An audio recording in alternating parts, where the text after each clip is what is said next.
I've started the recording. Thankfully, after whatever that was. So the audience will not get to hear the great outburst, but it is unfortunate. Now they will be forever curious as to what that was. Welcome to One Storyteller. We're in chapter 5, 16. That one. The Window on the West, I Yes. believe. You were mentioning just a minute ago how this is the greatest chapter Tolkien ever wrote, I believe. It might be my favorite in the Two Towers. Very probably in this half, at least so far. That that changed a lot from favorite in the whole book. Well, maybe this half. Well, maybe so far. But fair enough, I guess. It's at least that, and likely beyond that. Yeah. Faramir's great. I'm glad you Faramir's like him. based. I do. I think this is the best chapter that has been in either book up to this point, at least. Okay. So Well, I'm we'll see where excited to it talk goes. about it then. Faramir's really cool. I wrote way too much stuff about him, so we'll see if we can keep this manageable length. For those who are unaware, Faramir is the greatest character in the Lord of the Rings. I will die on that hill. I think he's the greatest. Movie version is great. Book version is also great. They're great for different reasons. I feel like there is, I guess we can talk about adaptation as we go through, but a lot of people have problems, I guess, with how Faramir is portrayed in the movie instead of the book. I didn't think it was that different. I understand that it's like a little bit different in framing, but I didn't see huge differences in it. So Sure. Well, I think the framing is, like, specifically the framing is, like, really different. Faramir's character, you could argue, isn't too different since he ends up in the same place. Yeah. By the end of the book and by the end of the movie. Of course, in the book, the difference is he does not remotely act on the temptation to bring the ring to Gondor. Yeah. I would And that's argue significant. in the movie he doesn't remotely act on that either. Well, he takes them from where he finds them to Osgiliath, which is like halfway there. Well, he also takes them from where he finds them and then says, sorry, we got to go back to my home base where I'm going to think about what to do with you. And he takes overnight and has several conversations before he actually comes around to an ultimate conclusion. Sure. So I would argue that's way more similar. Yeah. I guess the distinction there is in the movie he starts moving them once he realizes he has the ring. The thing you just described is Faramir trying to figure out what in the world is going on in the book. Yes, although when you go through, Faramir kind of knows a lot of stuff that's going on, surprisingly so. And so, like he knew about the ring specifically, yes. But he already, from the first conversation before he moves them, he already knows, and we'll get into this in a minute, but he already knows Frodo has Isildur's Bane. He already knows that, like, Frodo at least has information if he doesn't have the thing on him right now. And it's better not to talk about that in public, but we're going to figure out what that is. And so he already does know all those same things when he's taking Frodo back to his retreat. It's just it's less dramatic in the book because in the movie they're trying to frame it as maybe he's a bad guy, and in the book, I didn't really get the framing that maybe he's a bad guy. Although, and I think that is significant. Yeah.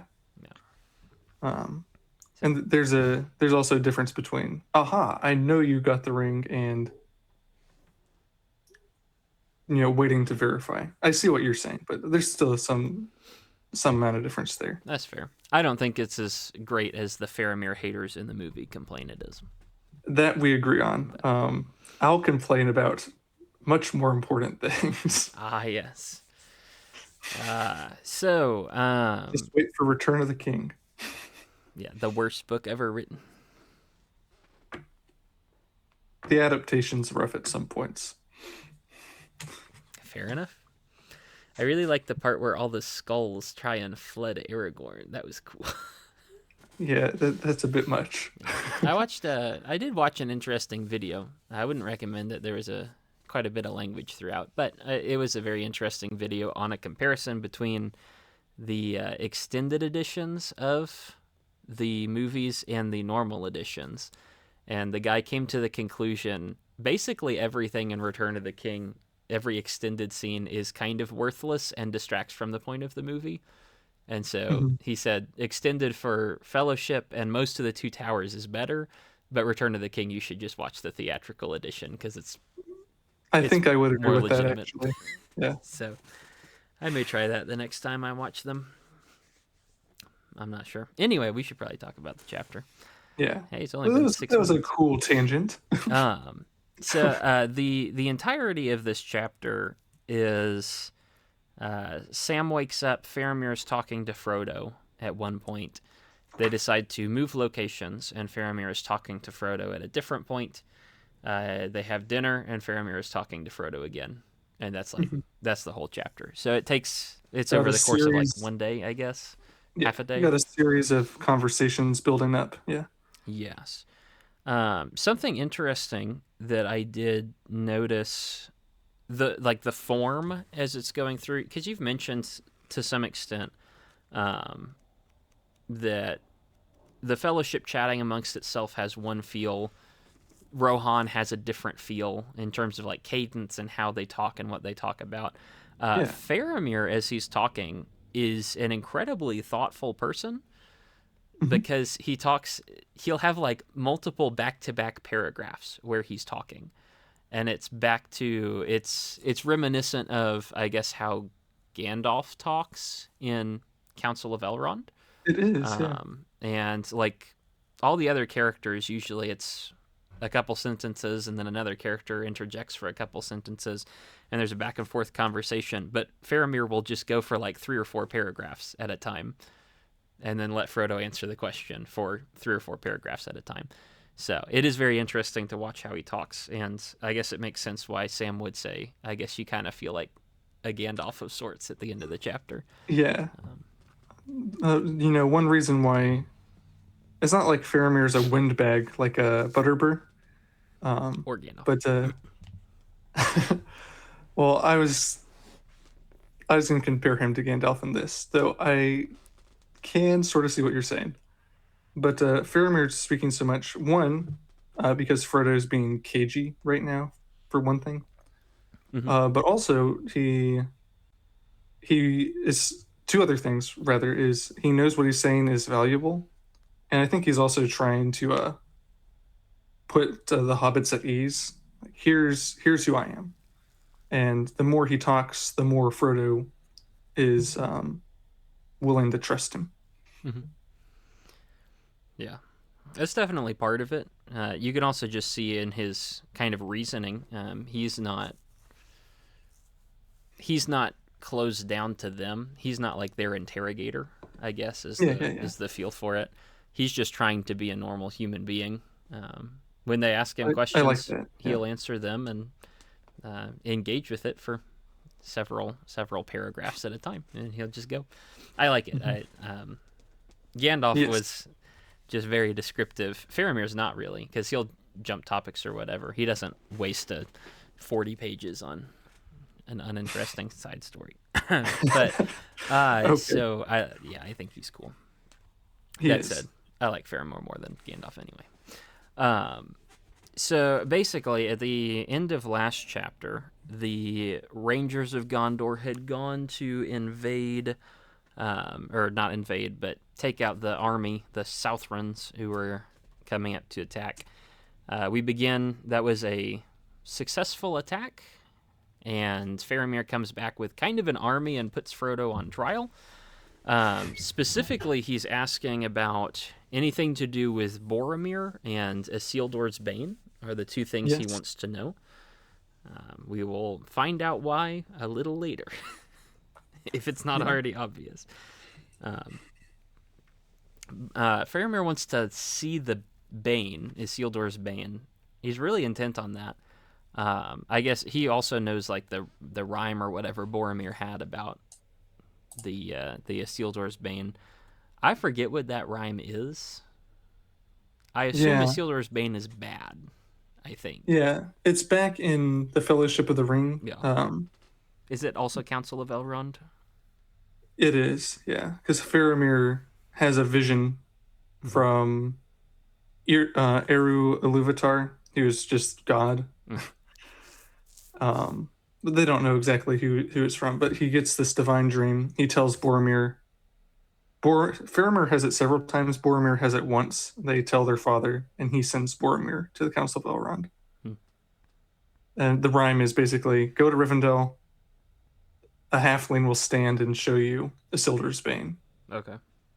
Yeah. Okay. With the Isildur would be the great ancestor of Aragorn back in the day, Yeah. and Gondor that exists now is at several points in this chapter they talk about it Yeah. under stewardship, not under king, which means basically Isildur's Bane was the thing that ended the kingship in Gondor, kind of. Essentially, Isildur's the last great king, if he's not the last king of Gondor entirely. Yeah. There's a couple more after him. Yeah. He's the last that anybody knows. He's the last that I know, anyway. Sure.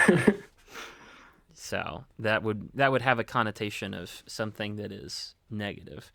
Frodo does pretty quickly bring up that, like, I kind of know what Isildur's Bane is, but leave it alone. It belongs to Sauron, which is something he's heard. Frodo's not the Lord of the Ring. There is only one Lord of the Ring. That's right. The only one who could possibly claim it is, like, I guess Aragorn sort of maybe has a claim on it. Not like any human does, but if any human would, it would be Aragorn because he's the king. And at that revelation, the regular Rangers are like, "Oh, He kind of spoils the next book. yeah, the king will return." Who knew? So there's that. But Faramir is, I guess, cagey is a word for it, or maybe just skeptical, or just like, you'll need a lot of proof to sell me on your kingship, I Yeah. suppose. That sort of is a rabbit trail for what he's trying to learn from Frodo. Yeah. Yeah. I'm curious. At the beginning, Faramir seems like he's being displayed as someone who is against a king coming in and usurping the throne, or usurping the steward. You can't really usurp your own throne, I guess. But it seems like he's trying to be phrased in that way, but then halfway through the chapter, it's pretty clear he's okay with that. He wants the king to return. Yeah. The first time we see that phrase you're talking about, it's just sort of ambiguous. Mm-hmm. Yeah. Yeah. I feel like a lot of things with Faramir are ambiguous. It's sort of silly, but if you were reading this chapter for the very first time, like, hey, his name's Faramir, like Boromir. Boromir was bad for Frodo to meet. And he also met Frodo in the middle of a forest, and he didn't have an army. So what's going to happen here? And there's all this, you know, so there's some of that ambiguous tension being built throughout this section, which it's not like the main point of the chapter, but it's worth noting. It's something we kind of lose out on since we're so familiar with the story. The book is trying to make Faramir seem like a questionable guy, even though he's not really. The movie succeeded in making him seem like a questionable guy, even though he's not really. And it works for me. What can I say? There are several things here where Frodo is uncomfortable with the first situation. It describes him as like being put on trial. We see it from Sam's perspective as he's coming in from the outside, I believe. And so Frodo's just saying, Boromir's going to come at some point. Boromir will clarify it when he arrives. To which Faramir reveals that Boromir is dead, which Frodo does not know, and now Frodo doesn't know if he should trust Faramir or not, because Faramir could just be lying. Of course, Faramir says, I don't do that. I'm too cool for that. So that's cool, and I like him. He's very cool. Sam jumps in Yeah, I like this part. By all means, take it away, because all I have written is Sam has an outburst, and then it Yeah. settles down. There's a you can just see the stark contrast, and Tolkien draws attention to this as well. He describes the kind of grins the Rangers give each other when they see short, insignificant Sam talking to Faramir as if he's a sassy kid. But Sam doesn't have much patience for people who don't understand stand Frodo. So this is useless. We're on the same team. Why are you doing this? But of course, Faramir has his own duties. He's trying to be as wise as possible. And I like that he calls Sam out on something we've already mentioned in the previous chapters. He says, let's see, if I were as hasty as you, or were I as hasty as you, I might have slain you long ago. Which is what Sam's not a murderer, but he's thought about doing that to Smeagol, right? Mm-hmm. And ultimately, the story will prove that would have been a mistake to hastily kill Gollum. Yep. So I think that is it's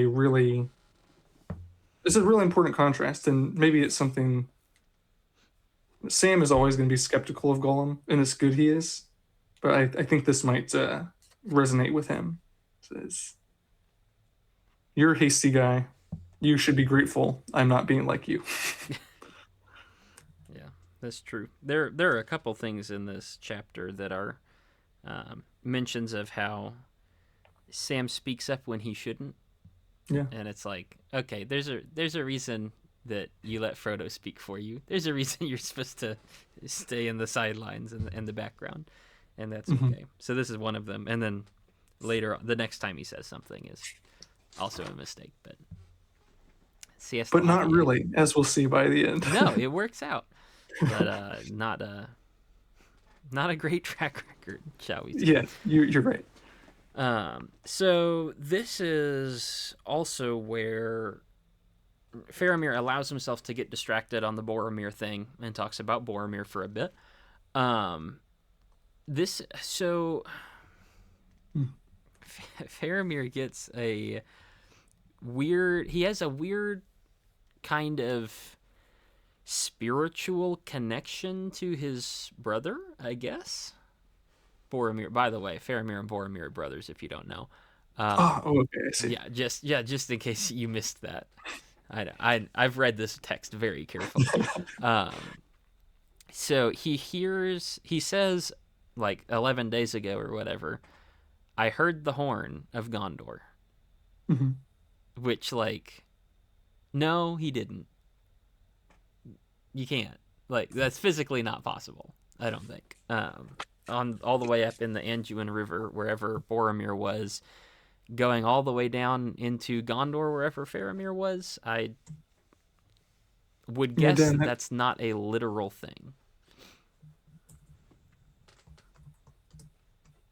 Yeah. Now I have to look up how long it is, how far away it is. It's not as far as you might first suppose, because the Falls of Rhoros are really close to like that's the border of Gondor, and Osgiliath is not too far down the river, but I'm not sure whether or not it's like literally possible isn't the point, but it actually isn't too far.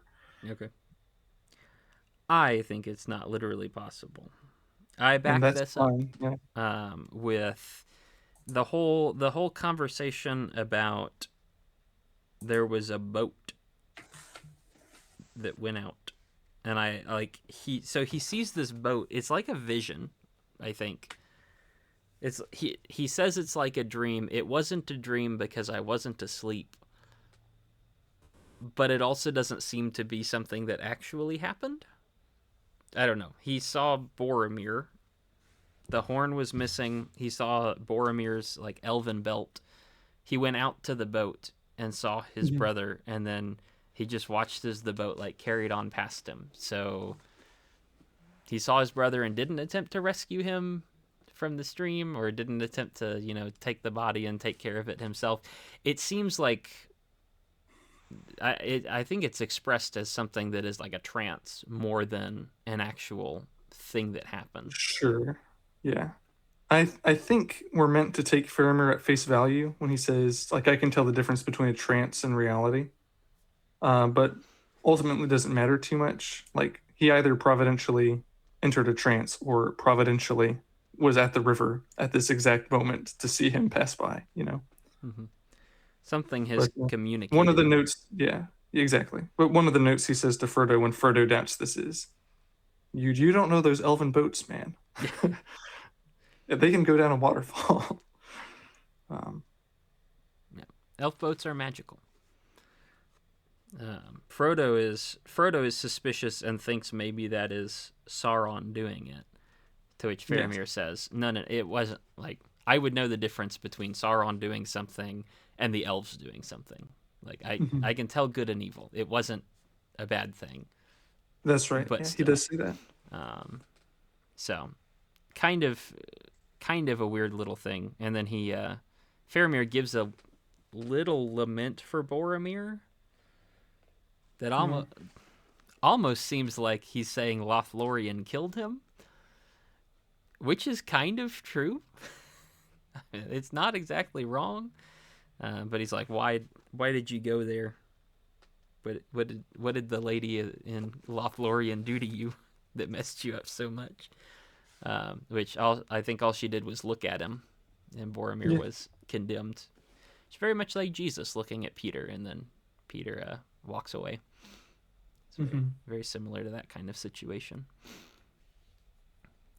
So, anything else on that first initial conversation between the two of them? This is really niche. But when Faramir and Frodo begin talking about them passing through Lorien, he says, of old it was called Laura Lindorinen. And the other time we've seen that mentioned is when Pippin and Merry tell Treebeard that they passed through Lorien. Hmm. And he says almost the same thing. Like, the elves shortened it. It used to be called Laura Lindorinen.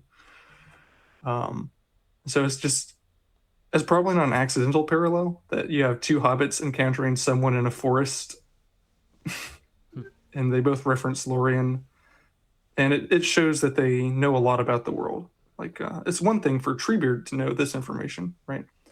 But it speaks to Faramir's credit, his knowledge and his wisdom, that he knows something like this. And notably, he doesn't share Boromir's same almost aggressive skepticism of the elves. Mm-hmm. Um, and that's almost always a mark of someone's moral clarity when you're reading through here, through the Lord of the Rings. I mean, Rip. yeah. L for me, I guess. Um,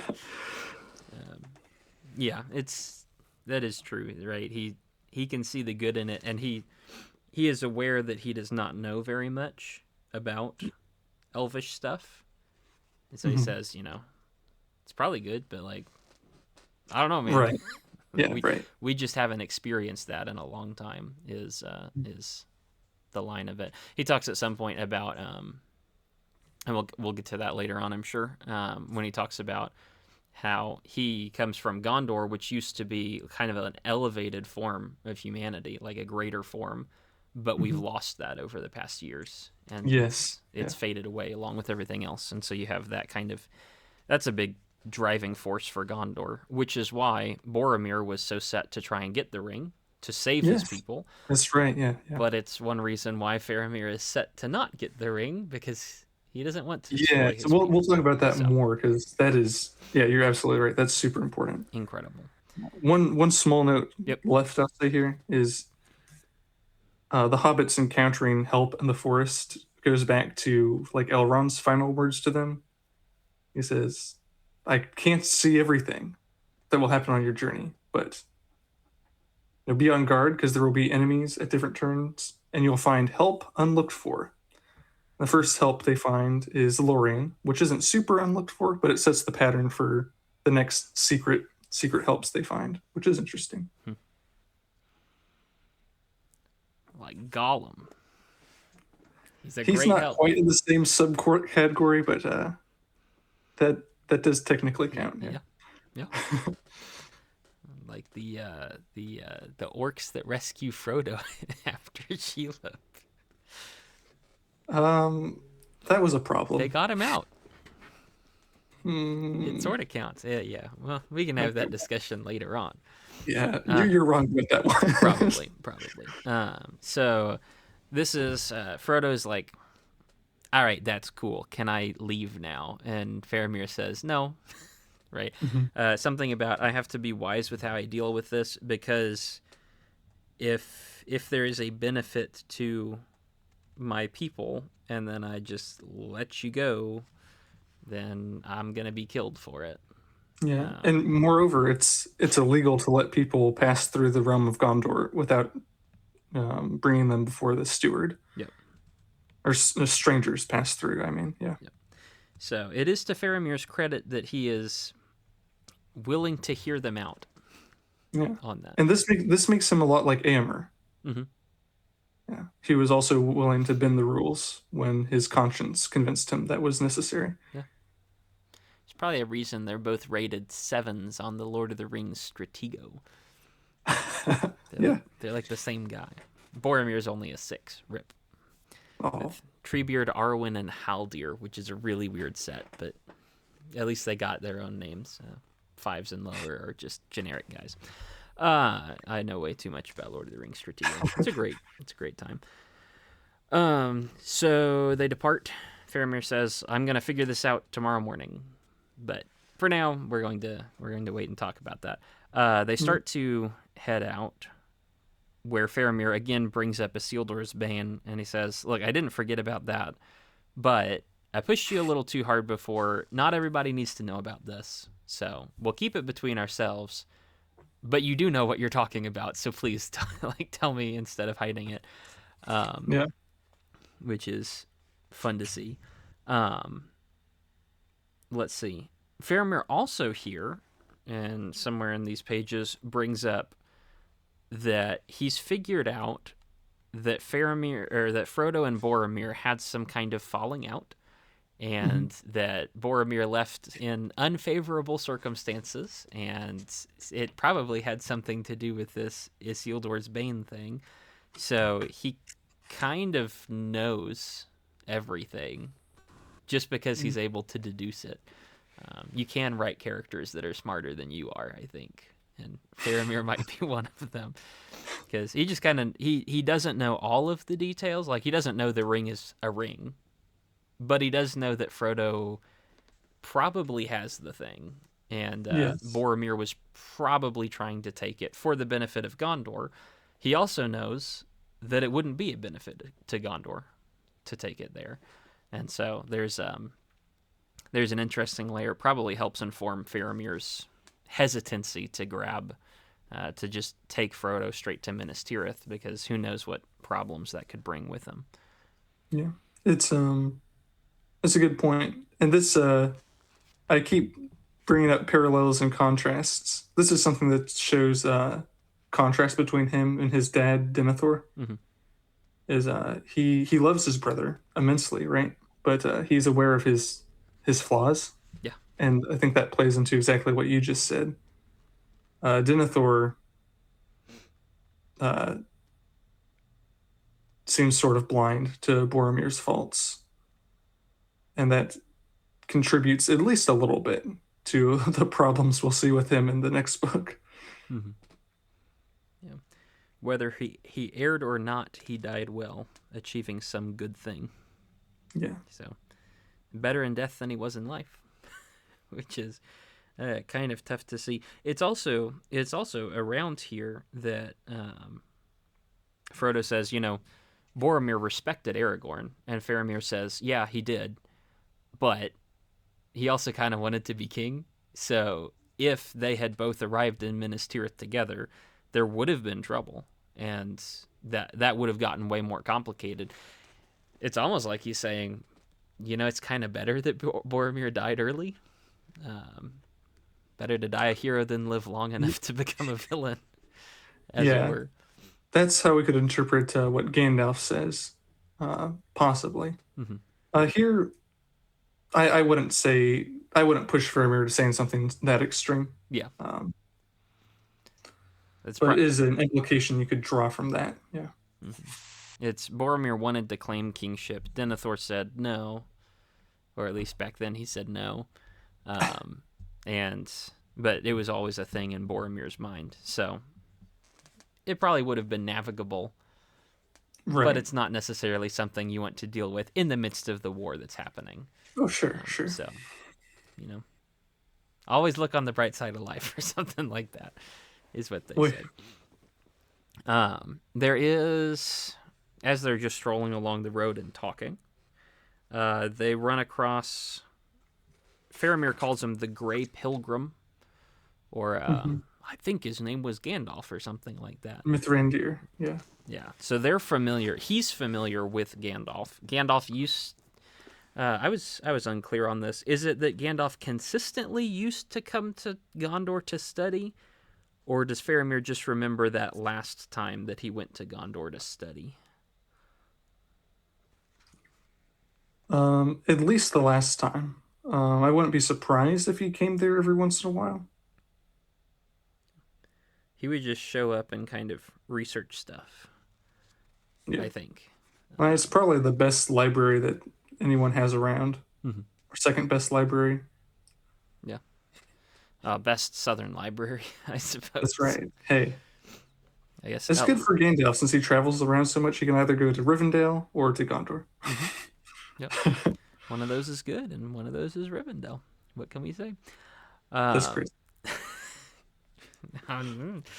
it's an opinion, shall we It say? is. And it's. I guess it's implied that it's Gandalf's influence, or maybe seeing Gandalf so many times, that has Faramir so interested in learning and so learned himself. Yeah, I think we could say that. Something along those lines. He's ended up through whatever Gandalf was researching. This Isildur's Bane came up.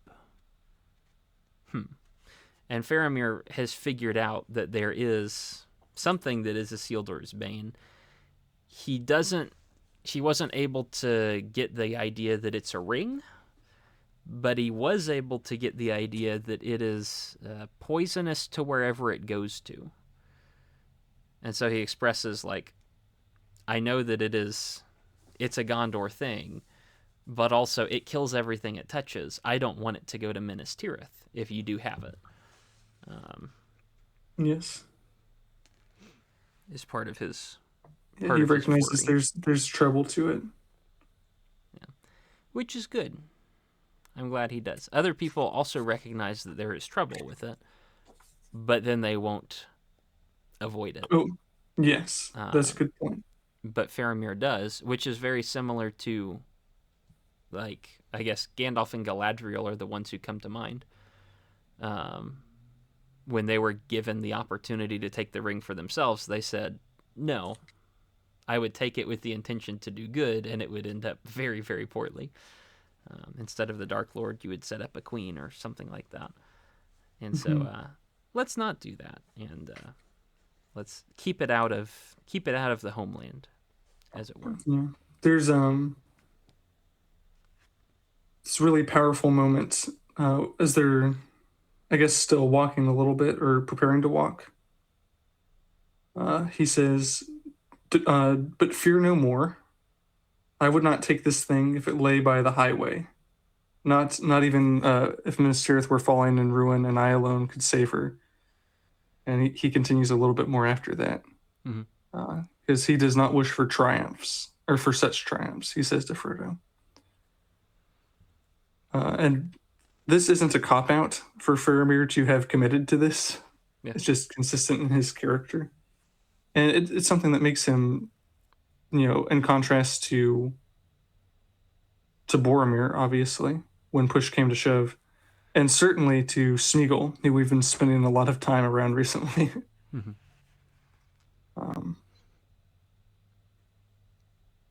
Faramir, and this isn't. We're not meant to see this as only in regard to Isildur's Bane, because he doesn't know much about it. it applies as he's telling Frodo. But he's just this kind of guy who is going to uh, not seek personal glory. He's and to stay far away from corruption. Earlier, he said, "I wouldn't snare even an orc with falsehood."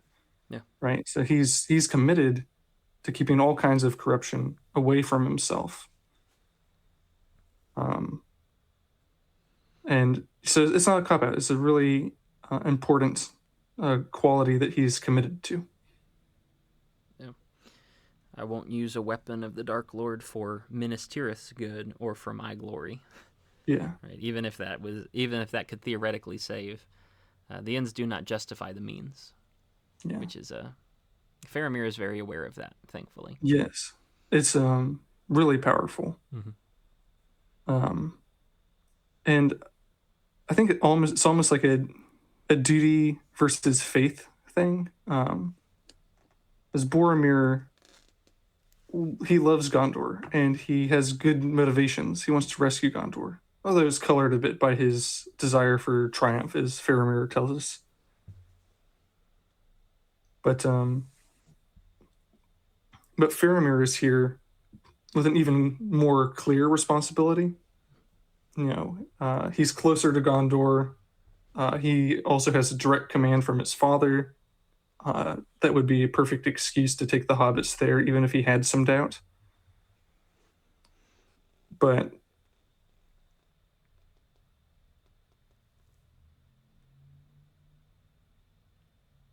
oh, he froze. That is an unfortunate thing. I'm sure I can complete his thoughts for him. Gondor is very cool. Now I have to filibuster while he's gone. Actually, I can just pause this. Hold on. Excellent. Thanks. There's a cool pause button here that you can... It keeps the recording as a solid recording, but you can pause and cut bits out. Oh, that's awesome. He just went AFK for hours. 4 hours. I've been sitting That's here. Right. Terrible. You were saying something about Gondor and how cool Gondor was, and then we're cutting back out. Oh, I think it was Faramir has a even greater pool or excuse to take Frodo to Gondor. Mm-hmm. But Boromir is like skeptical. We already said of the elves, and also, I guess the best way to say it is like the divine influence in the world. He doesn't see how sending a hobbit to Mordor could work, right? And that's makes sense to be skeptical of that. Mm-hmm. But it's never going to work according to, human strength or elven strength or dwarven strength or whatever, right? Yeah. And Boromir, it's that skepticism plays into his choice to try to take the ring. Faramir is in touch with that, and I think it's right to say he chooses faith over duty. Mm-hmm. Or I get faith against trusting in swords and such is a better way to say that. Yeah, he knows that man cannot deliver themselves would be the very religious way to talk about that. Yeah, but that is what he is aware of, and even brings that up later in the chapter. What hope do we have? It's long since we've had any hope. The sword of Elendil, if it returns, indeed may rekindle it, but I don't think that it will do more than put off the evil day, unless other help unlooked for also comes, which is, in essence, we can't solve this problem. Boromir is very insistent that Gondor can solve all the problems for themselves. They just need a little more power. And Faramir says, Gondor's cool, but like... There are a lot bigger things in this world than just us. He has a healthy view of himself and his people, whereas Boromir has a nicer idealistic view, but not one that's actually going to help. Yeah. I don't know if there's like, this is something to talk about at length, but I love how Faramir talks about warfare. Mm-hmm. Yeah, no, that was the next note I had as well. Okay. You go ahead then. Yeah.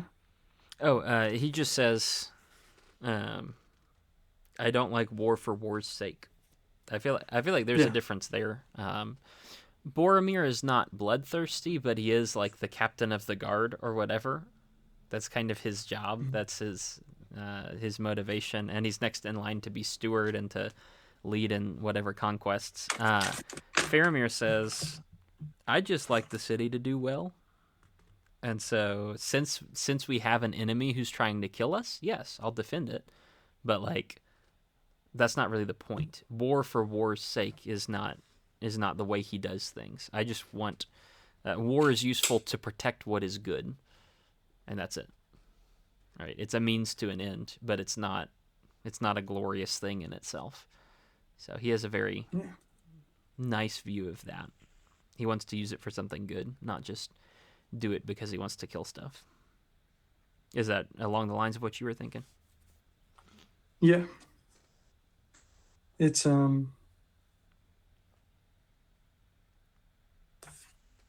just really good. Yeah. Nice to see people in because Gondor is Rivendell can see evil, but it's not really like actively being pressured. Exactly. Lothlorien can see evil, but it's not actively being pressured, especially because they decided to hide themselves. They've avoided a lot of that conflict. Rohan has evil acting in it, but it's pretty clear that Saruman is bad, right? It's like that's very clear, and so they're just very utilitarian in how they deal with things. Gondor seems like the kind of place where, and at least a lot of more modern fantasy stuff, all the morally gray people would be in Gondor, because like they have to kill Sauron, but they're also not that good themselves. But Faramir's just like a good guy who's in a bad situation, and he doesn't let it get to him.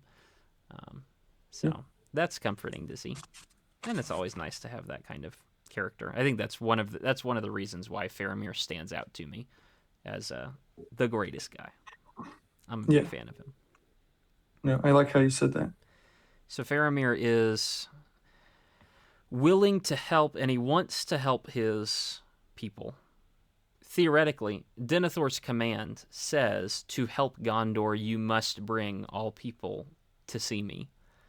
But Faramir knows that to help Gondor in reality, he should probably let the ring go somewhere else, because that's going to destroy more than it's going to help. And so he has exactly the conundrum there, but he knows the right answer is to, in this case, disobey the law and let them go and do something else. So that's about the end of that conversation. Anything else on that kind of second part as they're moving? No. Excellent. Next thing that happens, there's a whole paragraph where Sam maybe sees Gollum. That's the whole bit. Yep. Next thing that happens. Is there anything significant to say about that? Just a helpful reminder. It's your Gollum PSA. Yep. He's just like, huh. I thought Tolkien was gonna do something with that, and then I turned the page and there's like the nice little 3 stars to divide it, and just kind of jump sections. I said, oh, okay. So I mean, someone mentions maybe he saw a squirrel or something later. Yes, there's another reminder. Yeah, Gollum is coming back with them, and I have not read the next chapter, but it's the chapter about the pool, and I'm pretty sure that's where they find Gollum. So that's laying the groundwork for that. We'll get there correct. Eventually. There's a moment here where Faramir, as they're getting nearer to the ranger fort, I guess it is, wherever the rangers are staying and living at the moment, he says, sorry, gotta blind you guys on the way in. And I was like, oh, it's like Lothlorien. And then Frodo says, oh, it's like Lothlorien. And it's like, okay. Tell, don't show, I guess. But yeah. It makes sense Frodo would mention that. Come on. Mm-hmm. No, it does. It does. I'm just mocking it. I had an original thought, and then it wasn't original anymore. Yeah, can't believe it. It's like Lothlorien. It's not as nice, is what Faramir says. I would argue it's nicer because it's human, but here we are. A mark against my character, I suppose. It Suppose. was. Faramir received some reports as they're going. The attack was a great success. They've killed all their enemies. Though a ranger did see some big squirrel from Mirkwood, which is a really odd, very specific description. That'll turn out to be Gollum, It's and the we'll see best him. thing he can guess. Yeah, yeah. They get back to the fort, and Frodo goes and takes a nap while they get dinner ready. Sam does not. He's suspicious of Faramir, especially. Not sure what to do with the guy. Although, maybe I'm naive, but he seems like a pretty good guy at this point. No, and that's why Frodo's willing to fall asleep, and presumably expects Sam to do the same thing. Yeah. But Sam's a consistent guy. He was skeptical of Aragorn. We see and obviously there's this super skepticism of Gollum. Yeah. Well, even with that, Frodo is willing to go to sleep in the presence of Gollum, which I would question that because that seems like not a great thing to do.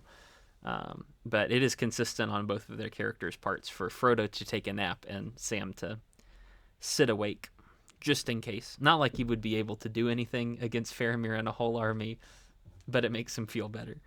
So that's good. They get to eat dinner, and let's see. Oh yeah, there it is written down. Dinner is good. It's actual food. They haven't had actual food in a while, other than that one little stew that they ate. So there's that idea. Before dinner, they have a prayer, sort of. Yes. Which was very interesting. They look at, I guess, the window on the west, as the chapter is called, is because there is a window to the west. On the west. It lets them look out to the west. And they just have a moment of silence and look out and remember what used to be. They remember Numenor, their old ancestors and ancestral kingdoms and stuff. So, yeah, I think this is just it's wonderful. And okay, I was about to just scatter around like a tornado. Let me try to be a bit more directional. Scatter around like a tsunami, my favorite. Yeah, that's right. Tolkien obviously is very familiar with European and Germanic legends and tales. And the Rohirrim they're there because Tolkien loves that sort of thing, Yeah. They kind of embody that. This chapter with Faramir is a reminder not to like glorify that culture too much. Like it's fine in a fantasy setting when you're killing orcs and stuff. And the Rohirrim are sort of an idolized version of those cultures and mythologies in the first place. But there's something beautiful about seeing what's close to fantasy Christianity, I suppose. There's no other way to say it, I don't think. But that idea of looking toward the glorious thing you had before, and Elven home is Valamar, where there's still some elves and the angels, those gods, and beyond Elven home to that which will ever be, which is where Iluvatar, the one god, is. So I don't know. We're either missing. I guess we're missing the Elven home, and if we were applying the equation. Yeah, we don't have that kind of physical location. Right. Mm-hmm. But it's really fascinating. Like you could hyper focus on the past too much, or the future too much, or the present too much. But the Gondorians, with this ritual, they're attempting to cultivate like I sound so nerdy right now. Cultivate a holistic picture of experience. Oh, yay, hooray. Yeah, is it all Gondorians who do this, or is it just the Rangers? Because I got the impression that it's just the Rangers. Yeah, well, not all of them have like a literal window, but it's like a Gondorian culture in general. Interesting. Yeah, because their founder, Isildur's father, came from a Numenorian kingdom which was horribly corrupted, and so Gondor itself is a sort of attempt at revival in some ways. Do you remember the Numenor getting flooded in Rings of Power season 1 I do in a now. vision? I can't wait for that to become reality. We're gonna watch it happen. It'll be great. Season 4 or something. Oh, Oh oh my! my Season goodness. 3 finished filming, I believe. I think it did. I Absolutely think it did. terrible. This is gonna be awful. Ah, How did you just take one of the most beautiful moments in the book in the chapter and just start talking about the Rings of Power right after my that? personality operates on the idea of balance, which means if people are depressed, I am happy to balance them out. And when people are meditating on something good and beautiful, I say something stupid to snap them out of it back to reality. I'm shaking my head right now. He is, but it's true. That's how I operate. Who knows if that's good or not? So you have this, I guess, weep with those who rejoice and rejoice with those who weep, I guess. That's how that passage is supposed to go. Um, yeah, it is. It's the idea of transcending the present, like your current situation, to look towards something better. Is the generic way to say that.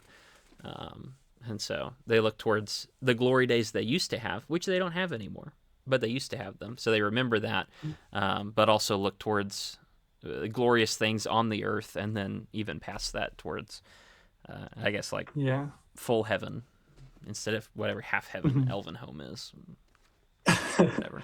Yeah, and there's a little bit beyond that that we'll probably talk about because after this, Faramir will continue talking about the lessons that at least he has learned Mm-hmm. from Numenor's flaws. So they're also looking back to try to be better. Yeah.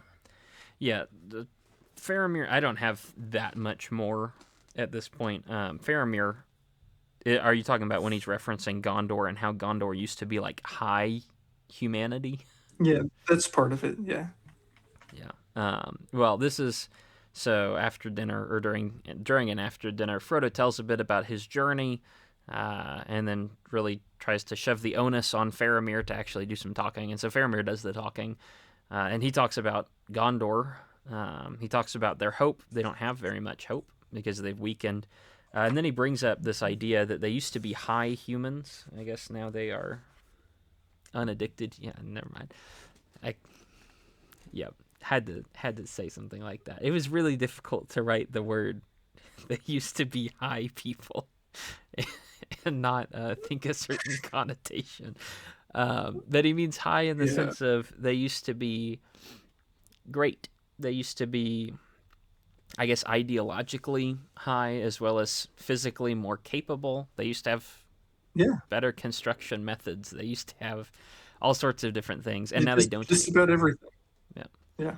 Um, there's a bit of a kind of a friendly nudge over at Rohan because Yeah. Rohan is cool, but they were never as just straight up quality as we were.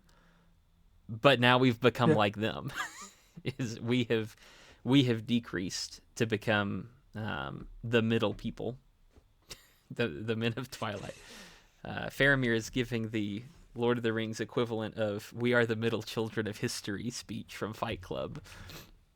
Oh my. No, but I the mean, thing it's kind of true. there's you could say there's like some classist or even racist elements here if you were looking for that sort of thing. But you trace back what Faramir is, sorrowful they've lost, and it's ultimately like a cultural or spiritual thing they've lost. Mhm. Because it's a fantasy world, there's some overlap in more obvious physical things, Yeah, but is a cultural critique, right? yeah. Rohan never built Isengard with its impenetrable walls that could not be destroyed by anything. Gondor did that back in the day, and we can't do that anymore. It's like we Yeah, used to do all these things, but we can't anymore. So it's depressing. It plays into the theme of everything's kind of lost its glory. With elves are very strong in that, but even the race of men has become. They used to be superhumans, but now they're just humans. Is right. another diminishing effect.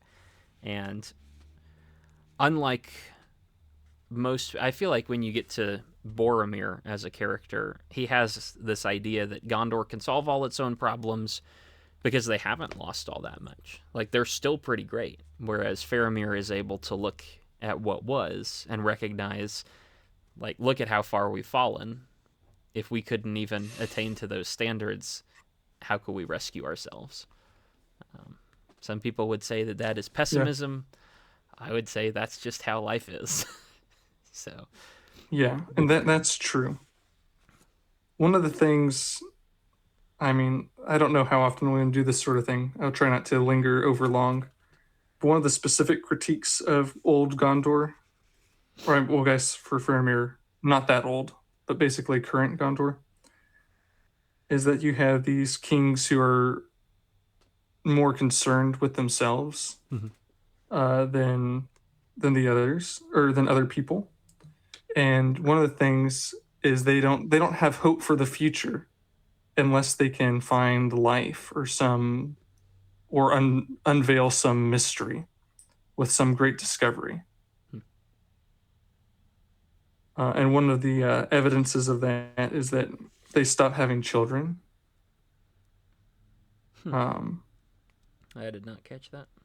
And they're building lots of tombs and stuff. But that idea of being hedonistic, and if you're going to be committed to being a hedonist, then of course you're not going to have a child, because that's distracting. And that's one of the things you see in all great nations, all the really notable nations, is not long before their fall, is they were really hedonistic, and along with that, they were, because they were so focused on themselves or so hopeless for the future, or maybe both, they don't care to bring another generation into the world. So it's a really poignant thing that you can see in a lot of places today too, I think. Yeah. Well, that's depressing. Yep. So Sam's like, elves are cool. Hey, here's the ring. Didn't Boromir try to steal it from you, Frodo? That is what Sam says. Yep. Faramir has this kind of longing for a knowledge of better things, and so Sam is like, well, let me tell you about Lorien. And also, Boromir did some bad things. And also, Isildur's Bane is a ring. Whoops. I shouldn't have said that. He says all that at once. Be nice. This is very talented. Don't take this too far now. So yeah, Sam should not talk sometimes. And now, it is interesting in the last couple of pages of this chapter. Faramir has this. He has a bit of a struggle. In some ways, it's not really a struggle at all, and in some ways, it's absolutely a struggle. Faramir has promised that he's not going to take the ring or mess with it because he doesn't want to. He doesn't want to mess with Isildur's Bane at all. He just doesn't want to touch those things. And Sam now has accidentally given him the opportunity to think about it again, to which Faramir says, I'm not going to do that. Thank you. I made a promise, and I don't lie. I'm cool. I'm not going to engage in those things. But also, don't talk about it again. Because even for Faramir, it is a challenge for him. Biblical advice is, sure. Don't look at the wine when it sparkles in the cup. Like, don't think about doing the evil thing because it's going to seem really good, and then you're going to do it, and you're going to regret it. And so Faramir says, cool, I passed the test. Please don't do that again. I just want to stay away from that. Very similar to Galadriel again. And even to a lesser extent to like some of the stuff Gandalf told Frodo all the way back in the beginning of Fellowship of the Ring. Yeah. Faramir is the one most keenly aware that he is not up to the level of the ancient peoples, and it makes him the closest to the ancient peoples, which is cool. And it's something that you see. Yeah. He has recognized there is a failing he wants to live up to that kind of standard. And unless you can admit that there is a problem, you will not find the solution. But Faramir knows he is weak. He knows that is going to drag him to bad places, and so he says, I'm just not going to think about it. we're just not going to. I won't allow that as a possibility. So let's move on from there. Faramir then, in the end, Sam says, thank you for not engaging your lesser nature, as it were. And Faramir says something that I found interesting. I found most of this interesting, actually. He says, there's not in this to praise. I had no lure or desire to do other than I have done. Which is, on the one hand, not true. It's not a temptation if you have zero desire to do it. But on the other hand, it is absolutely true, because he gives the answer Jesus told us to give, which is, when you do the right thing and somebody praises you for it, you say, I'm just a servant doing what I ought to have done. And Faramir just kind of exactly like that. Drops that line and moves on. Yeah. It's also, I struggle to find a word except for heartwarming, that Sam has made a bunch of mistakes in this chapter, but he's shown loyalty along with those mistakes at just about every juncture. Yeah. And Faramir praises Sam for those things. Like, Faramir's not lying. Like, he's an honest person. So he says that Sam's praise of him is... wait, I got lost with that. That makes it... it's praiseworthy because Sam is praiseworthy. Mm-hmm. Yeah.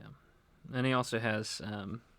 he also says, that was kind of a dumb thing you said, but... Oh, yeah. But because of my promise, I'm going to use it to do good instead. And so, like, he even says, I think it was your heart speaking, not your head speaking, which is kind of a dumb thing to do, but it gives me an opportunity to help in this instance. And so it's not that it was good for Sam to blurt everything out, but if he was going to blurt everything out, at least it's in front of Faramir and not somebody else. Exactly. Exactly. So, yeah. It's pretty cool. It's also cool to see in the midst of all of this, the Rangers are aware of things that are going on. They may not know every single detail, I don't think, but like when Faramir hears about the ring, he gets a minute to contemplate, and it talks about the Rangers being able to see everything. But none of them come in and try to take the ring either, which is fascinating. A good leader inspires his people. Yeah. Part of it might be because they're removed enough not to be heard, but it might well be what you just said. Yeah, well, it's part of the idea is definitely, I don't want everybody to hear about this. They don't all need to know it. But part of it is also they're following his lead. And so they don't get involved in the situation. So, very cool. I like Faramir a lot. Yes.